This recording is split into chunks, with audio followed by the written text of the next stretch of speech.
So as a kid, I shared a room with my brother. We had the bunk beds, and I was always the bottom bunk.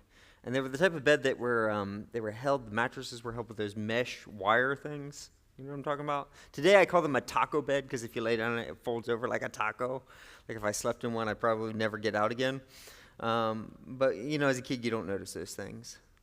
And so at some point when I was still young, 12, 13, something like that, I found a quote that I really liked, and since I was a bottom bunk guy, I took it and I tucked it into the underside of the top bunk so I could look at it. And then I found another one, and then another one, and soon I had all this collection of these quotes from writers and philosophers and leaders and Bible verses, and soon the whole thing was just covered. And so I would stare up there and get my inspiration.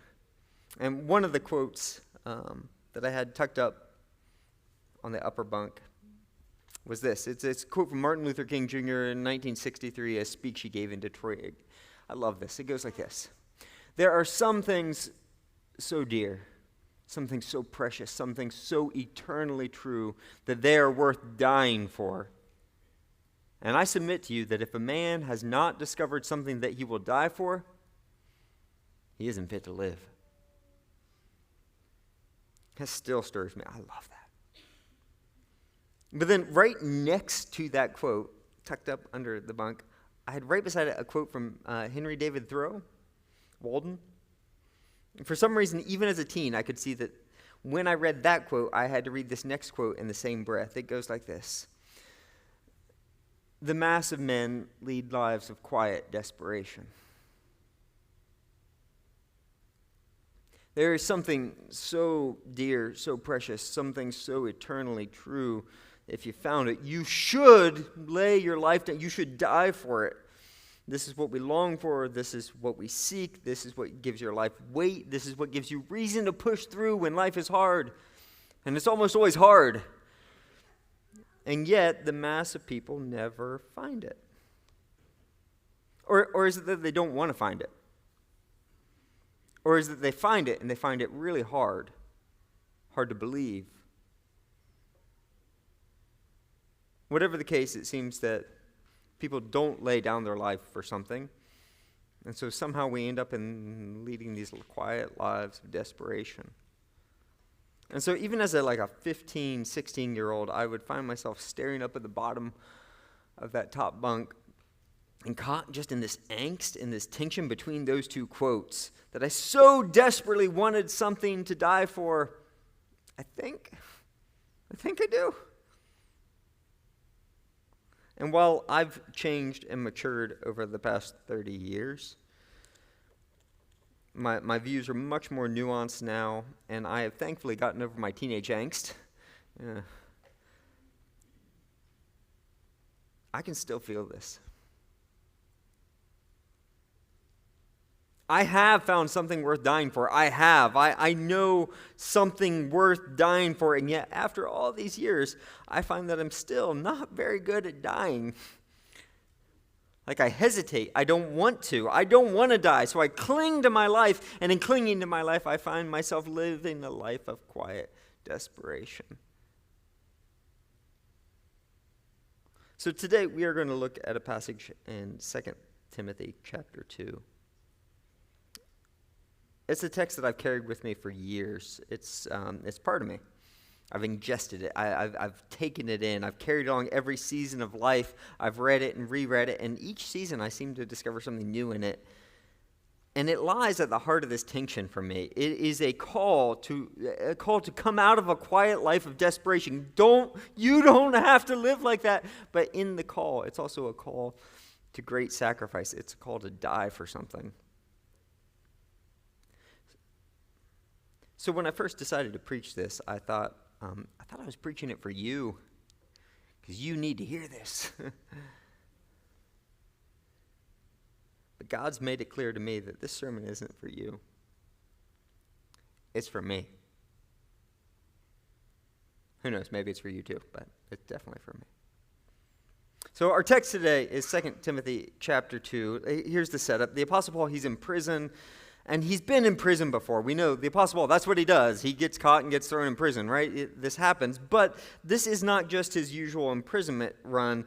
He says in chapter 2, verse 9, I am suffering even to the point of being chained like a criminal.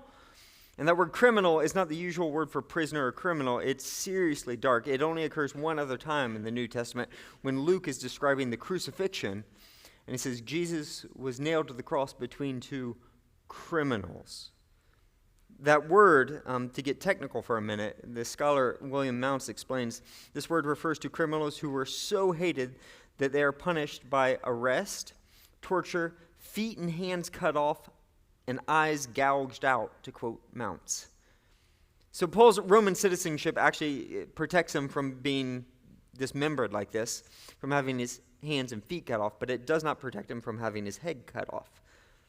And when we pick this book up, we have every reason to believe, and the Apostle Paul has every reason to believe, that this might be the last letter he ever writes.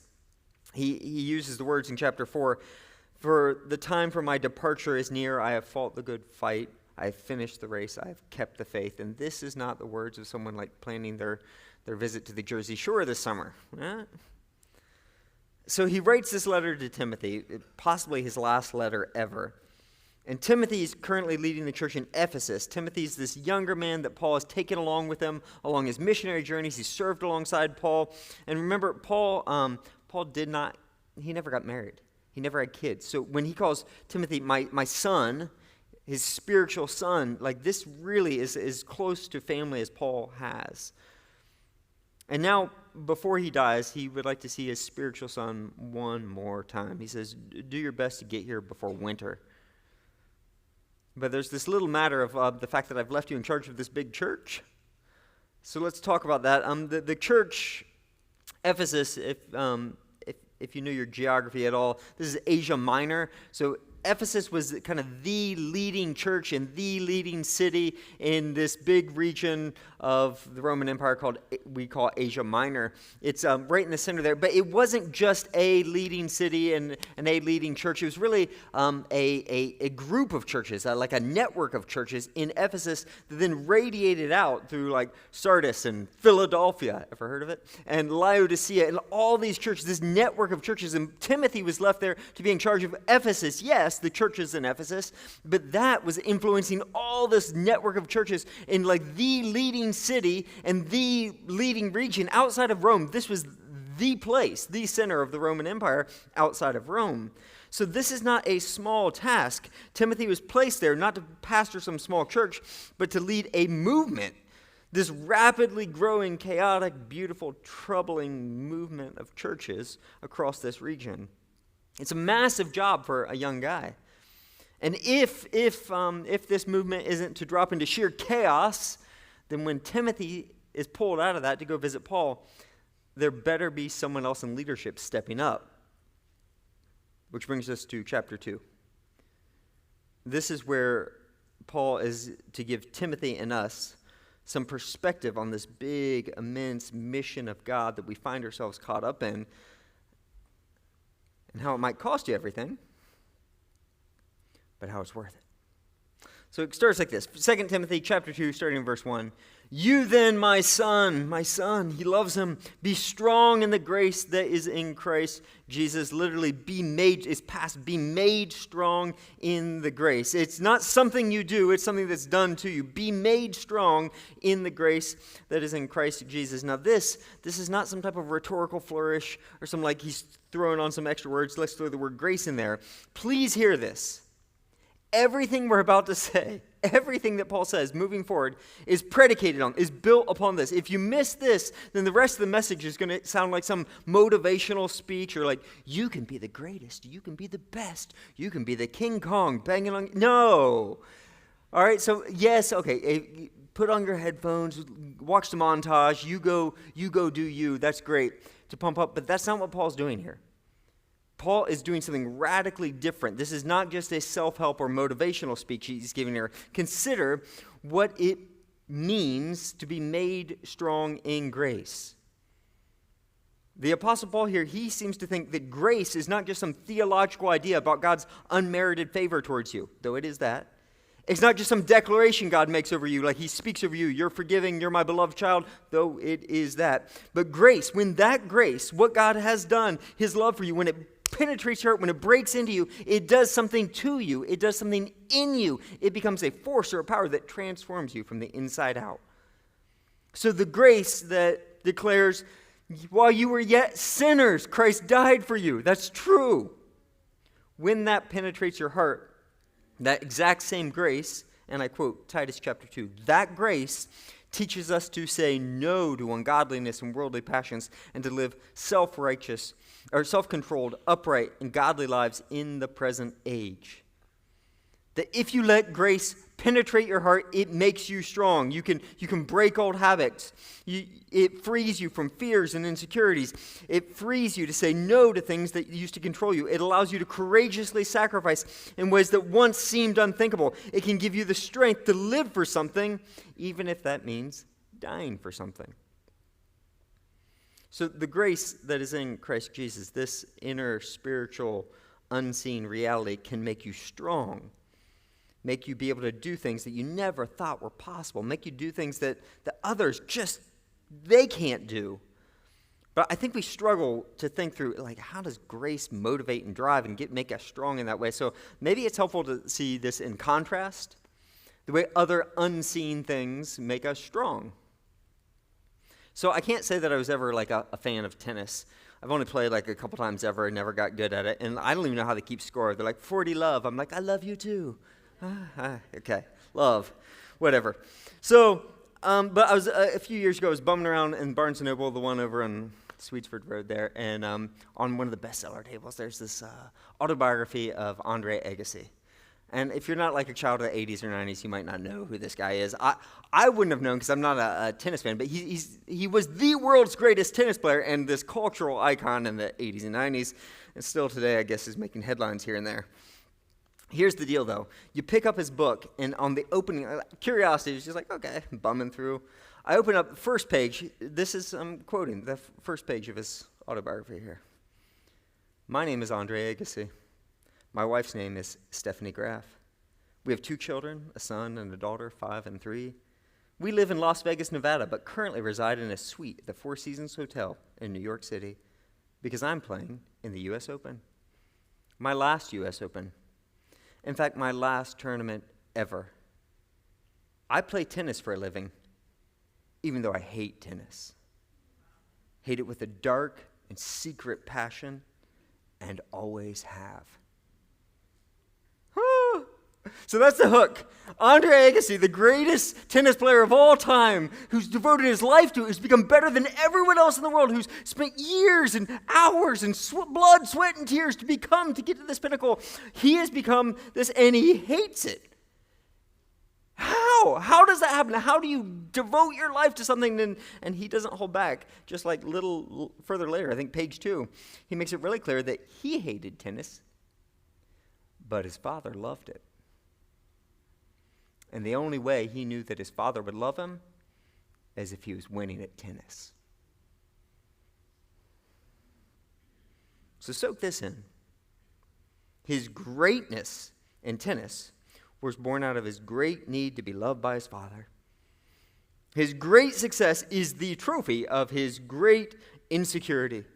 He became the most valuable tennis player in the world because he did not feel valued by his father. I don't think Agassi's alone here. Like shame, ambition, insecurity, all these unseen forces, need to belong, fear of rejection. These are powerful, soul-shaping forces that can make you strong, unbeatable, the greatest, the very top, can drive you to extraordinary limits. So much so that it's almost an equation. Like if you show me someone who's super successful, super disciplined, can defeat everyone, I can show you usually someone who's got this gaping wound in their soul that they're trying to cover up. Not always. Most of the time. Last year, I watched an interview with Eddie the Beast Hall. Do you guys know him? He is the first man to ever deadlift 500 kilograms. That's 1,102.31 pounds. Oh, half a metric ton. How is that possible? And so in this interview, he describes this moment when he did this. And he was like, well, of course you have to have the genetics for it, or your bones just snap. My little bones, I'd be crushed, right? And you have to train for years, decades of your life. But he says, but that won't give it to you. There's lots of guys out there with the genetics, lots of guys who train hard, but there's something different. There's something missing. And he explained what you have to do is in order to go through that, where like your heart's beating so hard it might explode, where your spine might shoot out your backside. You have to have a psychological turn. So he met with a psychologist who said, you've got to get to a point where you're releasing adrenaline just at the right moment. And the way to do that is you have to access the darkest fears, the deepest hatreds you have. I want you to look at his face here.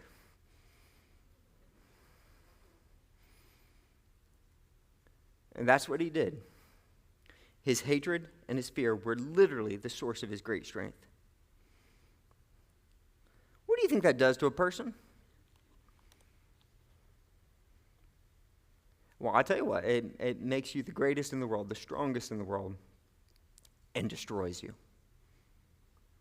You become the greatest person in the world, and you hate yourself, and you hate what you do. The Apostle Paul, he urges us to go a different way. He says, be made strong in grace. That what Jesus did for you, that vision of Jesus loving you and what he gave for you when you didn't deserve it, let that drive you, let that be your motivation, let that set you free from trying to save yourself, from trying to please others, let that remove the threat of being exposed or rejected, and let his great sacrifice drive you to do things that seem crazy and insane. Let that drive you to do what no one else is willing to do, to sacrifice everything so that you can be a conqueror, but no, in his language, more than a conqueror. You can be more than a conqueror, but it is through grace. It's through grace.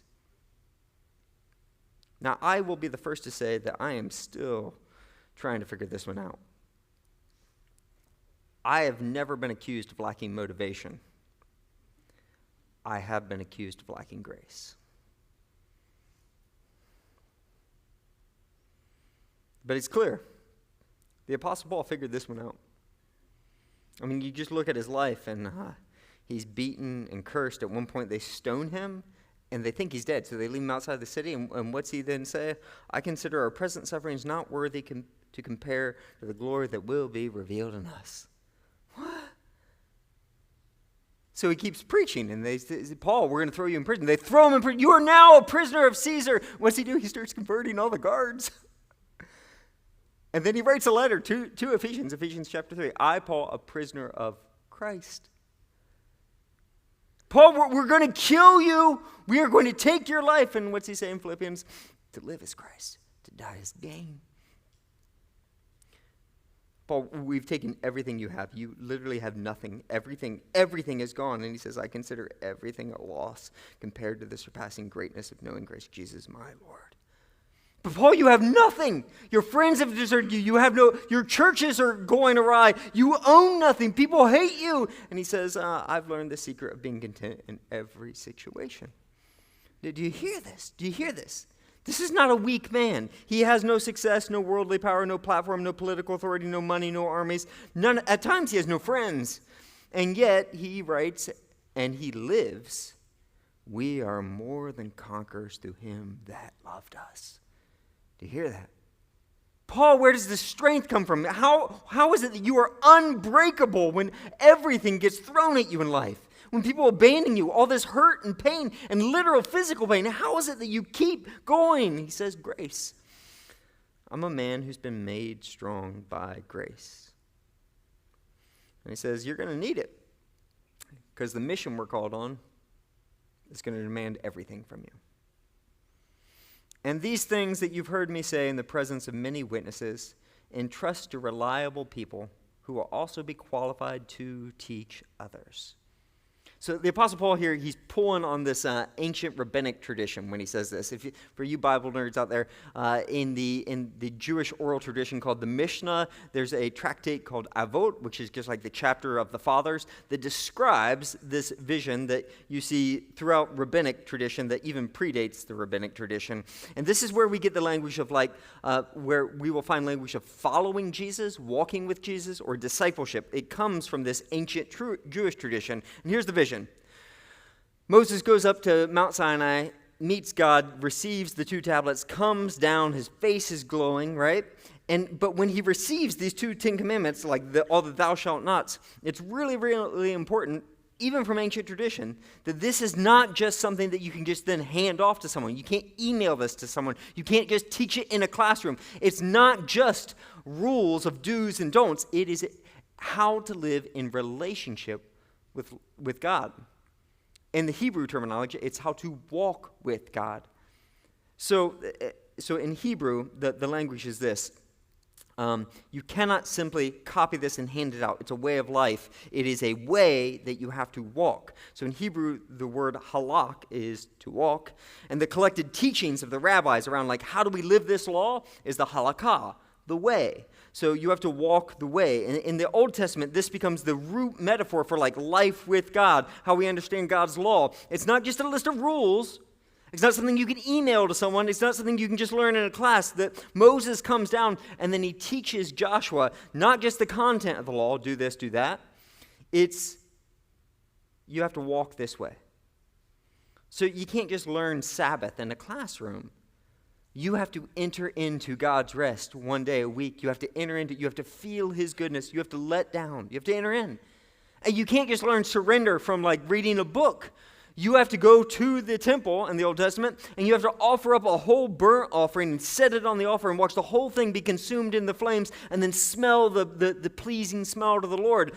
Ola is the word. As the pleasing smell goes up, that is saying that animal, I identify with that. That is your experience of surrender. You have to enter into it. You have to walk the way in order to experience it. So Moses gives this, not just the content, but the way to walk to Joshua, who's called to be strong and courageous, the exact same language that Paul will use to Timothy.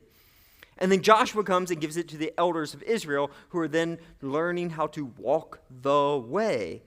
This is how to live in relationship with God. So according to rabbinic tradition, this is how the tradition is passed on from generation to this very day. It's not just a book or a set of rules to follow. It's a living relationship. You can't just know the content. You can't just master it. You have to walk the way. Now, this is going to become very, very important when Jesus shows up on the scene, because Jesus is going to show up and say something that is pretty shocking in the Jewish world. He says, "Hi, I am the way. I am the halakha." If you want to know not just the content, but how to walk with God, follow me. I am the way. You have to do it in relationship with me. And this language is going to profoundly shape the earliest Christians. In fact, they weren't just called Christians when they first started. In the book of Acts, before they were called Christians, they were called the way. They were people who identified with Jesus, followed the way of Jesus, and taught people to obey all that he had commanded, like Moses taught Joshua, Joshua taught the elders. They passed it on, not just the content, but the way of walking with Jesus. They passed this on. Paul picks up this tradition, looks at Timothy and says, "You're next in line. You're next in line." What has been entrusted to you, not just some beliefs or some rules, but the way of walking with Jesus, following Jesus, being made strong in grace. That way of life, you need to entrust this to reliable, literally faithful people who will be qualified to pass it on to others. Now, there's a lot more in this verse. I could preach an entire series on this verse. But I think it's fair to summarize and at least make this statement out of this. If you consider yourself a follower of Jesus, this is what you find yourself caught up in. This is it. You are part of this great chain. We are called to be strong, faithful guardians of the way of Jesus who teach others not just the content, but how to walk the way Jesus walked. And this is absolutely core, central to the mission of God. So the mission of God, what God is doing from Genesis to Revelation, this is central to the mission of God. Now, I want to be careful here when we talk about the mission of God, what he's doing from Genesis to Revelation in human history, in our universe. It is so much bigger than like some discipleship program or some class we offer or some program you go through. That's not what, the mission of God is we are stewards of creation itself, and God is redeeming all things. So art and politics and ecology and technology, all of it, every bit of it is being redeemed to the glory of God. So your vocation, whatever it is, if you're a school teacher or a postal worker or an artist or a stay-at-home mom or whatever your vocation is part of God's mission. He is calling you to use where he's placed you as a steward to steward this creation until he comes back and redeems all things. But if we skip the part about following Jesus, becoming like Jesus, learning to walk with Jesus, and passing this on to others, our lives will be like a solar system without the sun. It'll lose what holds us all these things in orbit. It'll be chaos. So Paul, he presses Timothy and us on this point. He says we need to join the core. We need to join this mission worth dying for. But he addresses the fact that, well, you may have to die to join it. So he gives us three images here. Look at this first one. A soldier. Join with me in suffering like a good soldier of Christ Jesus. No one serving as a soldier gets entangled in civilian affairs, but rather tries to please his commanding officer. So the first image he gives us is a Roman soldier, and if you were in ancient Ephesus, you would have seen them all over the place, and you would know he's referring to an active duty Roman soldier, and he's saying, you see how single-minded they are, how focused they are, how committed they are. You see that they would never get entangled in civilian affairs. So I don't care if you got a major housing project, if there's an HVAC emergency, if there's a personal trip or vacation you plan. I don't care if your firstborn son is about ready to be born. The mission comes first. Those things would never get in the way of actually doing your mission, ever, if you're a soldier. And then he gives us the second one. Similarly, anyone who competes as an athlete does not receive the victor's crown except by competing according to the rules. The athletes compete according to the rules. So here's a gymnasium in ancient Sardis, which is a reconstructed gymnasium from the time of the Apostle Paul, short distance from ancient Ephesus, in fact. Ancient Ephesus would have had one similar, but it's still in rubble, so this is the best we can do for right now. The point of saying the gymnasium in ancient Sardis or ancient Ephesus was monumental. One of the most important buildings in the community. Why? Because that's how much value was given to athletics at the time. If you go to ancient museums across the Roman world, you will still find examples of what Paul talks about when he talks about the victor's crown. Here's an example from the Archaeological Museum of Istanbul. There's 3 different examples of the crown that these athletes would be competing for. They're impressive. Here's one of my favorites. This is from Athens. So these elite athletes, they sought to compete in like the Olympics, which you probably heard of, and the Isthmian Games, which was in ancient Corinth, but they had to, Paul says, compete according to the rules. The victor's crown, they do not receive the victor's crown except by competing according to the rules. But Paul here is not just talking about you got to follow the rules of the game. He's saying that when you decide, when you want to qualify for one of these games, you had to commit for at least 10 months of your life to stop everything and abide by this athlete's regime, these rules of being an athlete that were much, much bigger than just rules of a game. The Stoic philosopher from this time, Epictetus, actually gives us a taste of what it took to qualify for the Olympic Games. He says this: you must act according to the rules. Notice the same language Paul's using. Follow a strict diet, abstain from delicacies, exercise yourself by compulsion at fixed times and heat and cold. Drink no cold water. I'm not sure about that one. Nor wine when there's opportunity of drinking it. In a word, you must surrender yourself to the trainer as you do to a physician. So I know you might think I'm an elite athlete, but believe it or not, I never was. Yes. But I did have a window into this. The school I went to for high school, in the middle of nowhere, Farmville, Ohio, just happened to be one of the leading wrestling programs in the nation, and I was on the wrestling team. Now, I didn't realize what I was getting myself into, but literally families would move from all over the nation to our little, middle-of-nowhere, rural, terrible school district so that their boys, their sons, could wrestle in our wrestling program. That's how good it was. Well, one of the top in the nation, like I said. And during that time, I got a picture. Like I said, I was never the greatest or the best, but I was among guys who went on to win NCAA championships. And I got a picture of what it takes to be like that. It is insane. I mean, it takes over your entire life. You have to breathe it. You have to want it more than anything. That our wrestling coach, he really has the story where he was in the middle of a match. His shoulder got dislocated. He goes over to the coach, has him pop it back in, and then goes back in and wins with one arm. I'm like, it's not worth it. You're wearing tights and everyone's laughing at you. Farmer, the hardworking farmer, this is the third image, should be the first to receive a share of the crops. So in the ancient world, a huge percentage of the population would have been peasant farmers, and the difference between starving and surviving was two things. One, hard work, and two, the weather. You can control one of those, so you better get to work. So these are the three images Paul gives us. The soldier, the athlete, the farmer.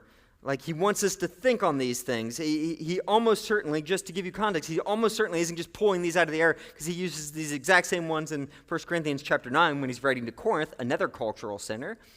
And then we also find that if you read literature of that day, you'll find guys like, I've already mentioned this, Epictetus, his discourses, he mentions these exact same things when he's teaching on philosophy. That this, what Paul is using here, is a pop culture reference. So like when I quote neuroscientists, authors, and occasionally Taylor Swift, I learned that from the Apostle Paul, okay? Yeah, so in particular, these popular images were ones that like the young, hip people in cultural centers like Ephesus and Corinth, they would really appreciate. And like I said, we find these in Stoic philosophers and others. We find this in the popular literature. The point being this, Paul picks these images up, though, and he's sending them through, first of all, a Christian lens. Be made strong by grace. Don't do it the way they do it. And then two, he's using a Jewish logic. Vital. It's a how much more? How much more? That's the whole point of this passage. So if soldiers are willing to do this, if an athlete is willing to starve himself or punish himself like this, if a farmer is willing to work this hard for a piece of bread, how much more should you be willing to sacrifice your life for a king who gave himself for you, for a mission that is truly eternal? That's the logic.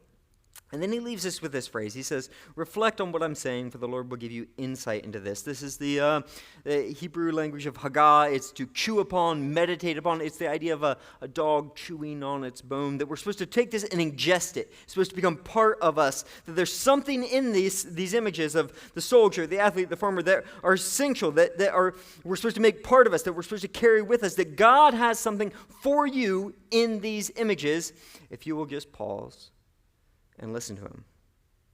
So I've recruited a few experts to help us do just that. Men, come join me. So today, let's give these guys a round of applause. Yeah.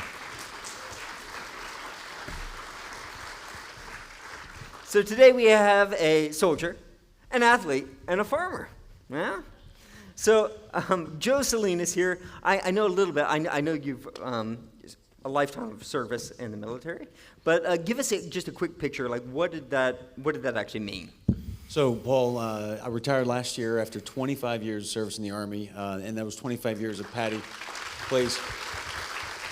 Anyone who thinks me, you have to look at Patty first. That's 25 years of picking up the slack, raising 5 beautiful children, and just, it was something that we did together. Couldn't have done it without her.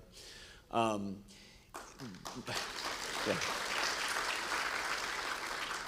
The majority of that was in Army Special Operations in what would be termed a triple volunteer unit. So everyone currently in the Army volunteers to enter the Army itself. The second volunteer is to go to airborne school and jump out of airplanes. No one can make you do that. That's a choice you have to make yourself. Once you do that, then a world of opportunities opens up, and different career options and units and organizations you can pursue that require another level of volunteering, another level of selection, another level of training. And that is the course that I pursued over 25 years. Yeah, thanks, Joe. AJ here is, he was a college athlete, and I'll let you share here in a minute, a college athlete, and then professional trainer for a while, and he's giving me some advice. I'm working on it. So we'll get there in a minute. So he's got athletic experience, and then David over here is not a farmer, but he wishes he was. Yeah, so much so that he bought a plot of land, built a house, just so he could grow something from the dirt. Yes, make things happen. I love it. So we're gonna. I've asked these three men to help us appreciate Paul's metaphors. What does Paul want us to see in this?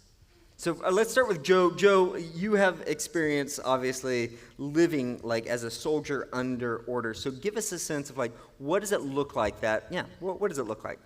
So, Paul, even just putting this uniform on, which I haven't done in a while, for it still somewhat fits, it's bringing back a rush of memories of just wearing the uniform. There's certain things immediately. One of the first things I told Patty when she walked is you can't touch me. You really can't even hold hands. That's public displays of affection, which you're not supposed to do in uniform. I can't hold babies. That one came in really handy. Nope, sorry, can't do it. I can't even hold an umbrella by regulations. I can't put my hands in my pockets because the regulation states that nothing shall protrude outside of your pockets, and some NCO years ago decided if you've got your hand in your pocket, your arm is protruding, therefore you can't do it. More personally, like I said, I did the triple volunteer, and then I kept doing it. I volunteered again and again and again. Every time I learned of an opportunity that was to do something harder, more intense, I almost felt an obligation, and probably driven a lot by this deep sense of brokenness, answering the question, do I have what it takes? Am I enough? After volunteering and volunteering and volunteering, I found myself eventually kind of at the apex, the pinnacle of anything that a guy like me could do in an organization whose mission was to respond to crisis anywhere in the world in 24 hours. So anything involving American citizens, American facilities, we were the first call. And living for 10 years in this organization, where we would, on alert cycles, we would wear pagers that could go off at any time of the day, after which you're expected to be at work within an hour. We kept all of our equipment, our gear, in ready bags on shelves, and it was packed to go anywhere. So it had cold weather gear, desert gear. We never knew. We wouldn't have the time to decide what to take, so we took everything, ready to go at a moment's notice. On our alert cycle, we had to ask special permission of the commander to drive more than an hour away from the base. It defined our entire lives. Everything that happened on the news, world events from 9/11 to the attacks in Northern Africa to the rise of ISIS in Iraq and Syria, they weren't just headlines. They were very personal because they would immediately mean that somebody, whether it was ourselves or someone we knew, was going to have to be mobilized to take action. And we lived with a constant fear, not of getting the call, but of not getting the call, of someone else going and doing the thing that we had trained and prepared for so long. And that had other impacts as well. As Patty is reminding me that, when we were deployed, things like birthdays, wedding anniversaries, birth of a child, death in the family, we'd have these conversations all the time. Well, Patty would say, well, aren't you going to be in it? I'd say, well, no, of course not. This is my job. We lived with a sense of purpose, certainly a sense of pride. We knew that we were different. We told ourselves, we were different than the people that we would run into in the supermarket or at the PTA or even the members of our own family. We were set apart and driven by that. And I think sitting here, Paul, the one thing I have to say too is that I think having a very personal understanding of that metaphor that Paul is using, knowing what it means to live like that, under orders, under that level of commitment, it is convicting me to say that I have never applied that to my relationship with Christ. And that, I think, is the message. That's the point, what we're being called to by you. Thank you. Thanks, Joe. Thank you for your service.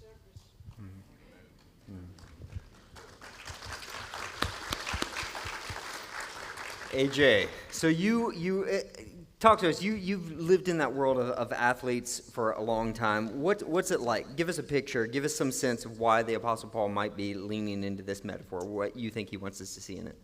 Yeah, I think the most important thing before stating that is, Joe has his uniform on. I think we should do a push-up contest. Let's go.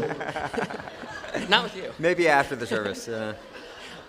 So, gosh, when I think about the success or performing at a high level from college athletics, if I could sum it up in three, areas, it would be having a desire to do it, having a plan on how you're going to do it, and then taking action and doing the activity necessary to get the results. When I look back at my college lacrosse days, we broke top 20 in the country. We were undefeated my last 2 years. We won 2 conference championships. Super fun, a lot of great memories. But it did come with a cost. From a physical standpoint, my one season I had a broken hand.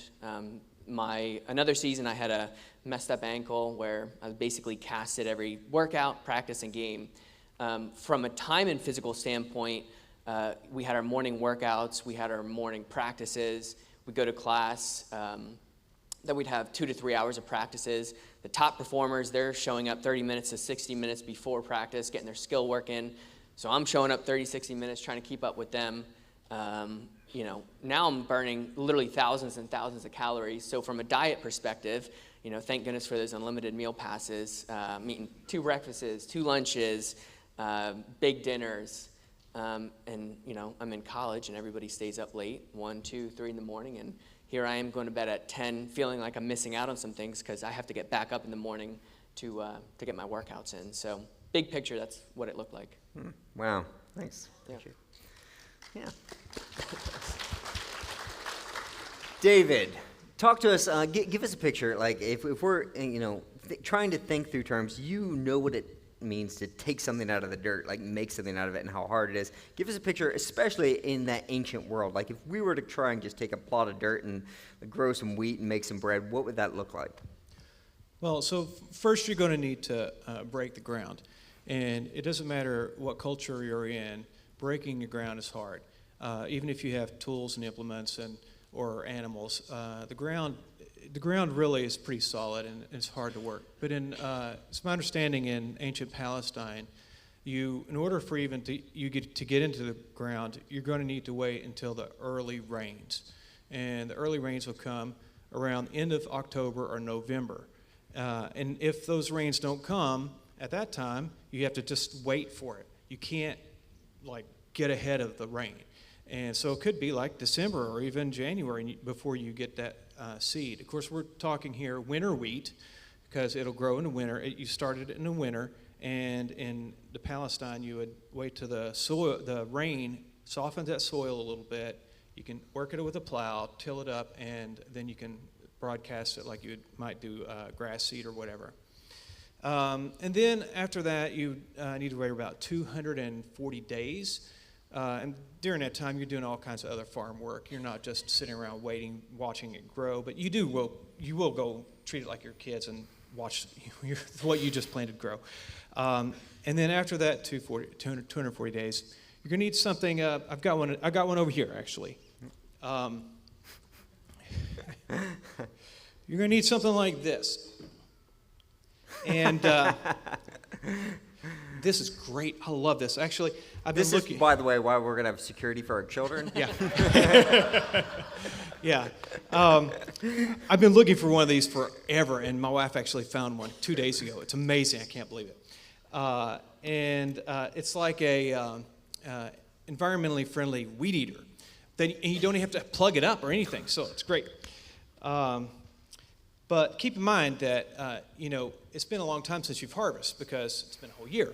And so it's unlike the trainer that trains, daily for, a race. You haven't picked this thing up for a year, and you got to pick it up and harvest, and it's going to be like a 12, 14-hour day. And you're going to be swinging this thing all day long as hard as you can. But at least you won't be doing it alone because you're going to have your friends, your neighbors, and some family members are going to come over and they're going to help you out. So all the people that love you enough to help you clear the land and that you really love are going to be working with you. And the more they work with you, the more you love them. You do have to remember the social distance, so you can't get too close. And then after that, of course, the next morning you probably will be really stiff and you feel like you can't get out of bed, but then you've got to go help your neighbors, the ones who helped you. You're going to go help them clear their land because of how much love you have for them because of what they've done for you.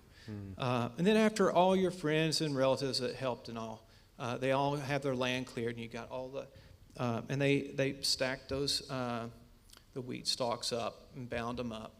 You're going to get together and go to like a threshing party, basically, just like what Paul preached on in Ruth. And you're going to come, and it's going to be an incredible party where you thresh and winnow your wheat and celebrate the harvest. And it reminds me, makes me think of how heaven's going to be, really, when all of our brothers and sisters in Christ come together and celebrate the harvest. Kind of like the most wonderful Thanksgiving you could ever imagine. Thanks, David. So we're going to leave the stage, and all I'm going to ask you to do is what the Apostle Paul asked Timothy to do. Reflect on what I'm saying, for the Lord will give you insight into this. And I want to invite you to really take this time, the next couple of minutes, and just ask the Lord if the soldier is willing to do that, the athlete's willing to do that, the farmer lives like that. And the point is, how much more? What does that mean for you? What does that mean for you? If you would close your eyes, Jen's going to come out and play us a song, and then I'll pray for us and then leave you to it. Father, thank you that Jesus died for us and that he gave his life for us and that we know this grace, we know this message. I pray that you'd speak to us now. And more importantly, Lord, that we'd listen.